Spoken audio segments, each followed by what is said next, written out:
Pas encore d'informations très précises. Une conférence de presse devrait avoir lieu aux alentours de 15 heures, auquel davantage d'informations devraient être transmises. Ce que l'on peut dire, c'est que des coups de feu ont été entendus donc dans cet établissement scolaire de la ville de Graz, dans le sud-est du pays, peu avant 10 heures, ce qui a déclenché un important dispositif policier.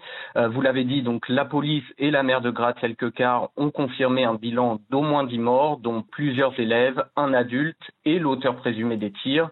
Plusieurs personnes seraient également grièvement blessées, effectivement, dont des élèves et des enseignants qui ont été conduits à l'hôpital, selon la télévision publique ORF. Ce qu'on peut dire également, c'est que l'auteur des tirs serait un ancien élève de l'établissement, selon la police, mais on ne dispose pas encore d'informations précises sur ses motivations.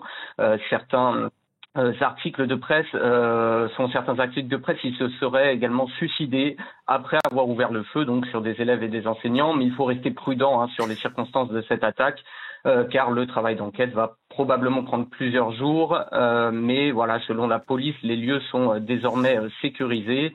La zone où se trouve l'établissement a été bouclée et les forces de l'ordre demandent aux habitants d'éviter cette zone. Et puis ce qu'on peut dire, c'est que le chancelier autrichien Christian Stocker parle d'une tragédie nationale qui bouleverse le pays. Il a d'ores et déjà annulé ses rendez-vous pour la journée et va se rendre sur place avec le ministre de l'Intérieur Gerhard Karner. Le président de la République Alexander Van der Bellen évoque lui une horreur qui touche le pays en plein cœur.